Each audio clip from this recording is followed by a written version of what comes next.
Hello everyone, welcome to the new video. इस video में आपको बताता हूँ कि एचआर को आप किस तरीके से पढ़ो, या एचआर का सिलेबस कह सकते हो, या एचआर के ऐसे टॉपिक्स जिन पे आपको पूरी पूरी इंपॉर्टेंस देनी है। हालांकि पूरा सिलेबस है लगभग, बट आप जिस तरीके से समझा रहा हूँ उस तरीके से गेम को समझो। ठीक है, सबसे पहले देखो, जब भी आप एचआर की पढ़ाई करने जाओ एक चीज़ याद रखना, कोई भी जब चीज़ पढ़ो तो उसके फीचर, कैरेक्टरिस्टिक्स, बेनिफिट्स, टाइप्स सब पढ़ना। इसके एडवांटेज डिसएडवांटेज भी पढ़ना, क्योंकि ये क्वेश्चंस काफ़ी कॉमन है। Which are the following is not a characteristics of scientific management, या जो भी हो सकता है। तो इस तरीके से पढ़ो। 2 लाइन का डेफिनेशन किसी को भी आता है। आपने अगर कोई टर्म पढ़ी नहीं होगी, अभी जाके पढ़ोगे तो आपको याद हो जाएगा, लेकिन उसके फीचर्स में जाओ, उसके डिटेल्स में थोड़ा सा जाओ तो पता चलेगा। ठीक है, अभी मैं बताता हूँ सिलेबस की आप शुरुआत किस तरह से करो। जॉब से रिलेटेड जितने भी टर्मिनोलॉजीज है अच्छे से पढ़ो। For example, job analysis, job design, job description, job specification, job rotation, ये सारी जो चीज़ें, जॉब एनलार्जमेंट, जॉब इनरिचमेंट, सारों को अच्छे से पढ़ो। इनमें से एक दो मुझे लगता है एक्सपेक्टेड रहेंगे, लाइक रिचुअल। ठीक है, उसके अलावा ये जो 3 भाई है ना, मतलब recruitment selection, training and development, performance appraisal, ठीक है, इनके बारे में बहुत अच्छे से पढ़ना। और देखो, आपने ऑलरेडी पढ़ा होगा चीज़ें, सो जाहिर सी बात है इनके टाइप्स, इनके इंटरनल अप्रेजल सिस्टम, या फिर इंटरनल रिक्रूटमेंट, एक्सटर्नल रिक्रूटमेंट किस तरीके से होता है, ये सब पढ़ने के अलावा एक चीज़ काम करो।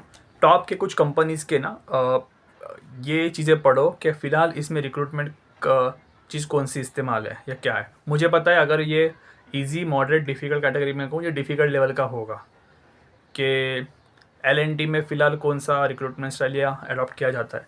ठीक है, सो इसके लिए मतलब थोड़ा सा अपडेटेड रहो कि क्या चीज़ें हुई है, या फिर आपको वो ऐसे बताएंगे कि दिसंबर 22 में फलाना ढिमकाना तरीके से रिक्रूट किया गया कंपनी ने, इस टाइप को क्या कहते हैं। ये होता है रिवर्स क्वेश्चन। ठीक है, तो थोड़ा सा उसके ऊपर थोड़ा ध्यान से पढ़ना। देन है HRIS, human resource information system. अभी मैं कुछ रीड आउट करता हूँ, आपने मोस्टली पढ़े भी होंगे। HRP, human resource planning. IHRM में मैं बताता हूँ इसके ना फंक्शंस और मॉडल्स वगैरह पढ़ के रखना, it might be useful. Then SHRM, ठीक है, even EHRM is also important.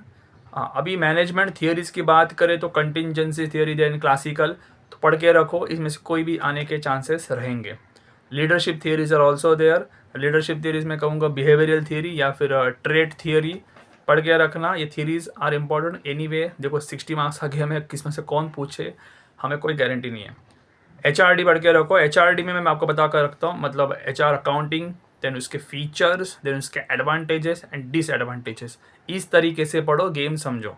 क्या होता है पता है, हम लोग को एक आदत होती है, कोई भी टर्म पढ़ते हैं ना तो अच्छा ये है, ये फीचर्स है, कैरेक्टरिस्टिक्स है, ये क्या है, पॉजिटिव साइड है। डिसएडवांटेज में क्या होता है कि इसके लिमिटेशंस क्या होते हैं, तो लिमिटेशंस पे या डिसएडवांटेजेस पे थोड़ा ध्यान से पढ़ना। ठीक है, देन आता है ऑर्गेनाइजेशनल डेवलपमेंट। ऑर्गेनाइजेशनल डेवलपमेंट थोड़ा ध्यान से पढ़ो, इसमें से एक दो क्वेश्चन डेफिनेटली एक्सपेक्टेड रहेंगे। Career planning and development, then motivational theory, Maslow बाबा, हसबर्ग्स, रूम्स की थियोरी, मैकलेंड्स की थियोरी, सारी थियोरी पढ़ के रखना, फ़ायदे में रहेंगे, कुछ ना कुछ तो आएगा। Then organisational behaviour, it's a big topic. Perception करो, लर्निंग वाले चैप्टर अच्छे से पढ़ो, डेफिनेटली इनमें से आएगा ही आएगा। ठीक है, आई थिंक एक दो क्वेश्चन आने चाहिए परसेप्शन, एटीट्यूड, लर्निंग वगैरह पे। ठीक है, कॉन्फ्लिक्ट मैनेजमेंट्स और इंडस्ट्रियल रिलेशंस जहाँ तक बात करूँ तो functions, you know, trade union, then collective bargaining, grievance management, ये सारी चीज़ें और इनके अप्रोचेस अच्छे से पढ़ के रखना, बिकॉज ये यहाँ से भी जो टॉपिक्स आपके होंगे थोड़े से कॉम्प्लेक्स होंगे। इनफैक्ट ILO के प्रिंसिपल्स पढ़ो, उसके फंक्शंस भी पढ़ना, डेफिनेटली देखो ये वर्क ऑन कैसे करते हैं। वेज की थियोरी पढ़ना, जैसे कि मार्जिनल, प्रोडक्टिविटी, सबसिस्टेंस, ये सारी थियोरी पढ़ के रखो। Theory of wages is going to be very important. हाँ, अभी एक चीज़ है जो मैंने बना के रखा है पॉइंट, फेमस पीपल के कंट्रीब्यूशन। अभी आप बोलोगे सर फेमस कौन है, सारे ऑथर्स फेमस लगते हैं, बराबर है, इनमें से कौन आएगा, बराबर है, कंट्रोल में नहीं है, थोड़ा डिफिकल्ट लेवल का आता है।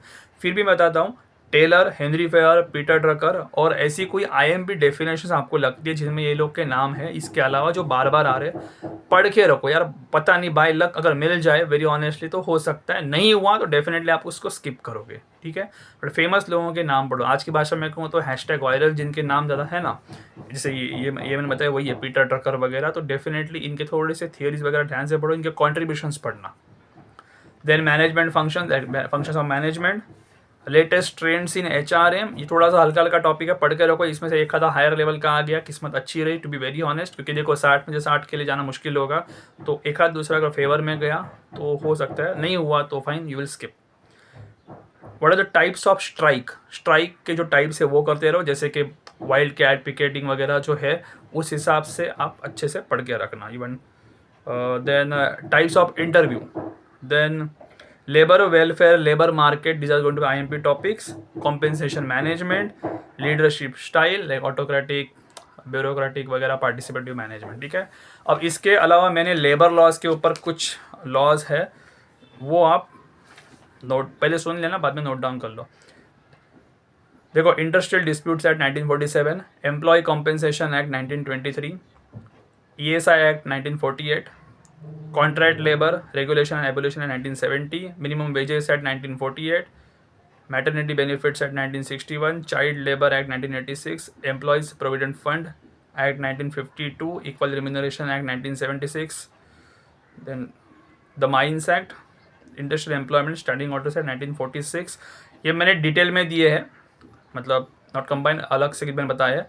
और चार जो है जिनके मैंने नाम अभी तक लिए नहीं है वो ये है, पेमेंट ऑफ बोनस एक्ट 1965, इसको अलग से टिक मार्क करना, trade union act 1926, and payment of wages act 1936, payment of gratuity act 1972, factories act 1948, ठीक है। अब इनमें से एक चीज़ ध्यान रखो, कोई भी दौर है बॉलीवुड में शाहरुख सलमान का नाम जैसे रहता है ना, वैसे ही factories act 1948 and trade union act 1926, इनमें से कुछ ना कुछ डेफिनेटली थोड़ा ज़्यादा एक्सपेक्ट करो like last year, so definitely you have a good chance. अभी देखो, पढ़ना सभी है, बट इन जो 5 जो मैंने लास्ट के बताए ना, bonus act, trade union act, wages act, gratuity act और फैक्ट्रीज एक्ट, इन पर थोड़ा ज़्यादा फोकस करना, हायर चांस इसमें से आएंगे। Now before you ask me sir ये 50-50 आता है क्या, generally it's 60-40, may be HR 60 और might be the labour laws 40। अभी प्रॉब्लम क्या है, HR का तो फिर भी कर लेंगे, but when it comes to labour laws या एक्ट, आपको वो स्पेसिफिक ही पता होना चाहिए कि सेक्शन 20B में क्या है, ठीक है। तो थोड़ा सा पढ़ो, बिकॉज वो आप कुछ नहीं कर सकते वहाँ पे अगर को पता नहीं है। HR में डेफिनेटली आप वर्क ऑन तो कर सकते हो, मुझे पता है स्किप भी करना पड़ेगा। सो अच्छे से प्लान करो और इस तरीके से पढ़ो जैसे मैंने बताया। मैंने इसलिए कुछ कुछ जगह पे हेडिंग्स दे दिए, कुछ कुछ जगह पे डिटेल में दे, जैसे types of interview, types of strike, तो ऑटोक्रेटिक स्टाइल, तो डेफिनेटली इसके हिसाब से प्लान आउट करना। इसके अलावा बाकी एक आधा कुछ होगा तो वो सब टॉपिक में मैंने इंक्लूड कर दिया होगा, तो उसका लोड मत लो। क्या कर मैंने, क्योंकि मैंने थोड़ा बोला था, मैं आपको अलग से बताऊंगा मैं ऐसे, क्योंकि देखो हेडिंग से बताना था तो मैं अलग तरीके से बता सकता था, बट वो चैप्टर तो आपको ऑलरेडी बताया मैंने, इसलिए शुरुआत भी इससे की कि जॉब वाले चैप्टर्स, कंसेप्ट्स, उस पर आप काम करो। तो 2-3 चीज़ें याद रखना, which of the following is not a characteristics of ये टाइप, कंपनी का फेमस टाइप, ठीक है। डेफिनेशन थोड़े से अच्छे से पढ़ो, फेमस पीपल के कॉन्ट्रीब्यूशन, इस तरीके से आगे बढ़ो। बाकी लॉस तो अपनी जगह पे वही है, ठीक है। थोड़े से बढ़ गए शायद, बट ऑब्वियस है कि आप उसके हिसाब से प्लान अगर करोगे तो इनमें से कुछ ना कुछ आपको IMP रहेगा। और जो एक्ट्स मैंने बताए उस पर ध्यान रखो, वो एक्ट्स थोड़े से ज़्यादा इंपॉर्टेंट है, ठीक है। So study well, thanks for watching, thank you.